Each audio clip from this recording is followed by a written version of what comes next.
Hey guys, Weekly Piano here. We're here again with Jake, and we are going to go over all the things you are in 7. We all know and love the Brad Mehldau recording on Art of the Trio Volume 4, where he does it in F sharp and shows the world that he's better than literally every other pianist that could possibly exist. That's, okay, maybe an overstatement, but Brad is one of the very best.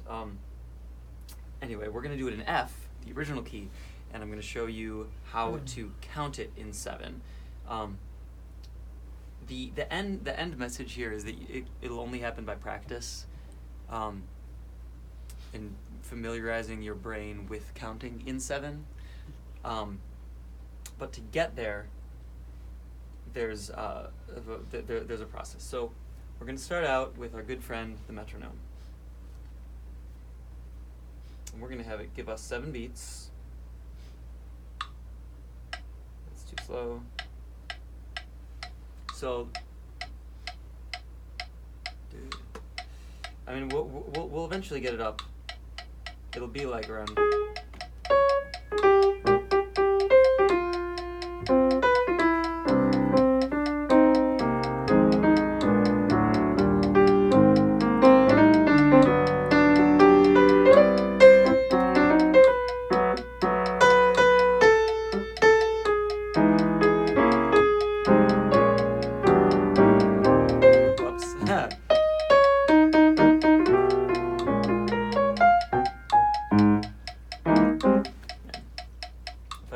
I would erase that video and play it with like all the correct things, but I'll just leave those mistakes in there so you can enjoy them.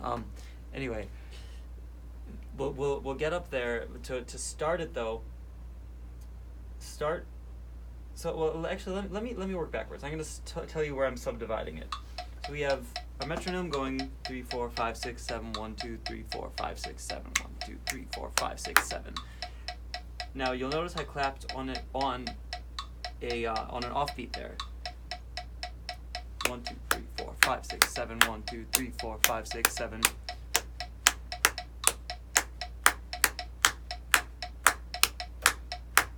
That's how you usually hear it.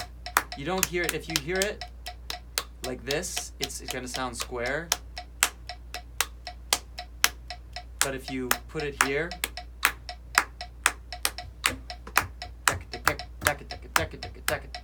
so it's 4 groups of 4 4 3 3 in terms of 8th notes. That's how you hear Mehldau subdividing it a lot of the time in his recording. And when you, because it also helps the brain to like hear it in 4 beats, even though those 4 beats are now different lengths. It's hearing it as like long, long, short, short, long, long, short, short, long, long, short, short. And it's just groupings of 8th notes, 4 8th notes, 4 8th notes, 3 8th notes, 3 8th notes, and then it adds up to the 7. So that's why when I'm comping, it's like.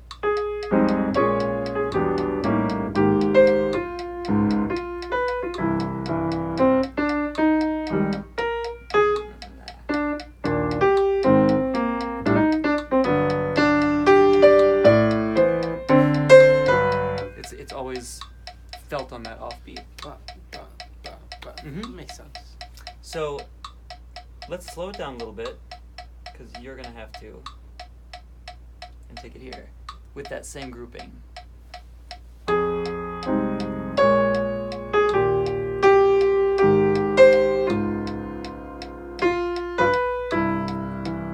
And you know, it's very interesting. We just did the giant steps exercise where you play on the thirds.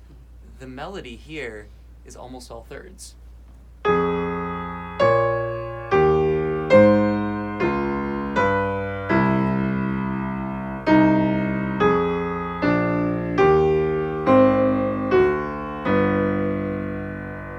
With the rhythmic inflections.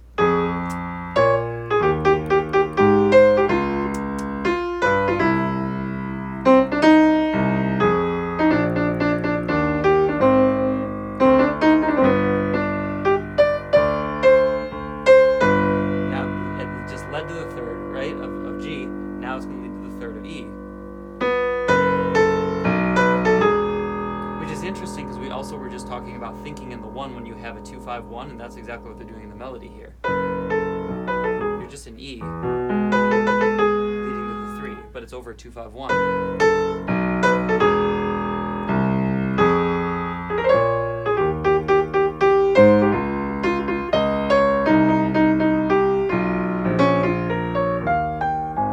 And then the ends on the 1. Yeah. But it's actually the 3 of the next one. Like the 1 of the 1 is the 3 of the next chord. The next chord is F minor. Yeah, that makes sense. Isn't it just 2-5-1s throughout the whole song? It's just going around the circle of fifths? Not exactly. Not exactly. It starts by going around the circle, but it's more so like, it's really like a 2-5-1-4 at the beginning in E flat. Actually, no, it's not even that. I'm sorry. No, because then it's minor. So it's actually essentially what would be a, yeah, you know, it's all in A. The centerpiece of the whole song is A major, A flat major. Sorry, A flat major. So you're essentially doing the 6, minor 6, to the minor 2, to the 5, to the 1, to the 4. You are going around the circle, but it's all relative to A, and you know this because the tonality of each chord aligns with A major.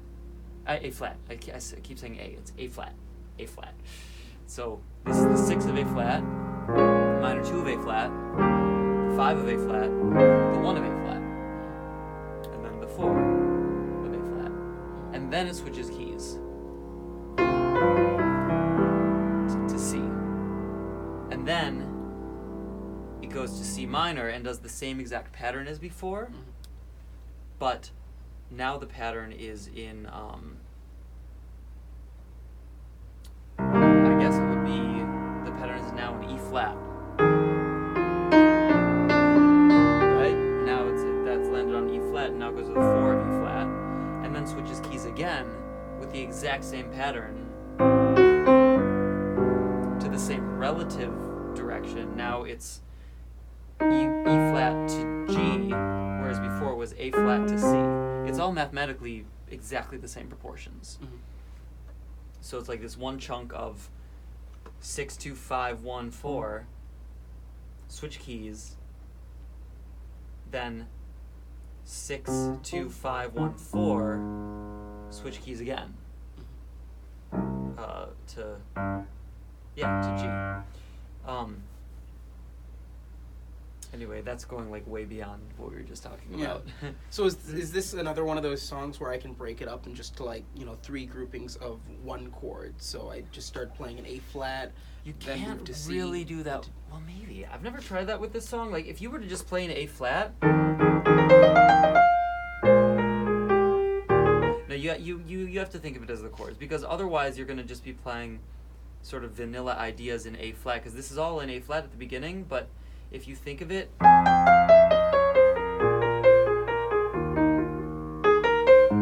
it's going to sound really boring. You do need to take into account the chords as they're changing in this one. And the reasoning that you're never going to, I mean, you can play this really fast, but it's not really a song that's built to be burning, right? It's built to be like...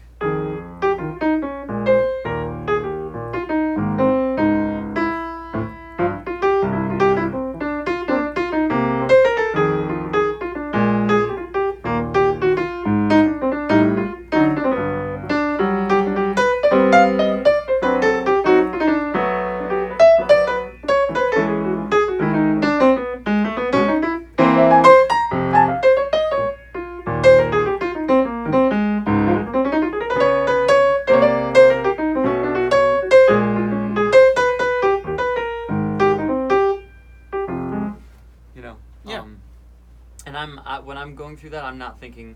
I am actually just thinking chord by chord in this particular song. It's different than Giant Steps in that way. Okay, because it's just the chord changes. You have more space in between them. You have more space in between the chord changes, and the basis of it's not changing keys in the same way that Giant Steps is changing keys. Yeah.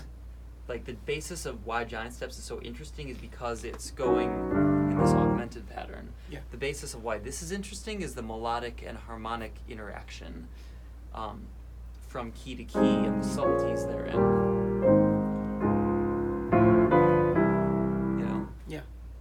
But anyway, let's talk more about the 7. So, the thing that is going to make all of this, like, you have to play in 7 often to get it in your head in the right way. But you start it with the melody. So let's just start it, play the melody along with me, and subdivide it in this dot, dot, dot, dot, dot, dot, dot, dot.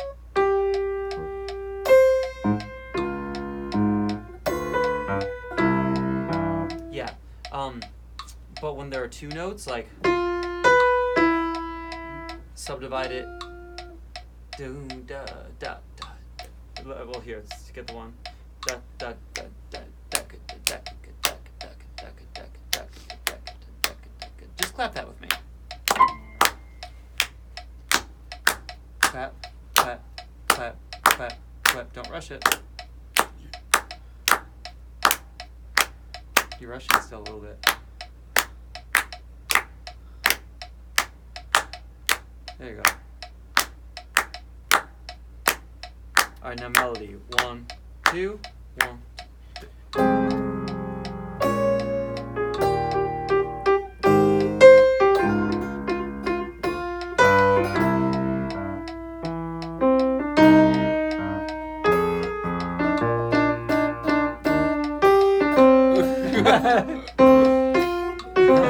I messed that one up. Alright, let's do that again. 3, 4, 5, 6, 7.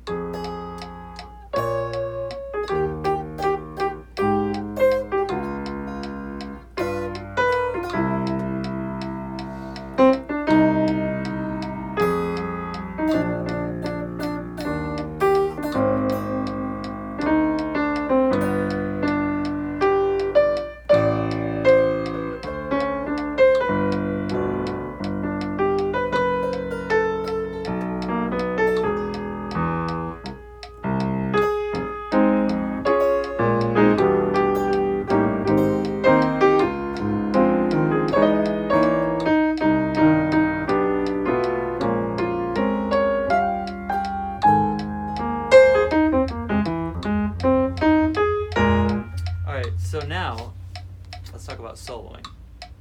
Let's just put together a little exercise to be able to solo over this. In fact, let's make that into a new video, alright? So stay tuned for the next video.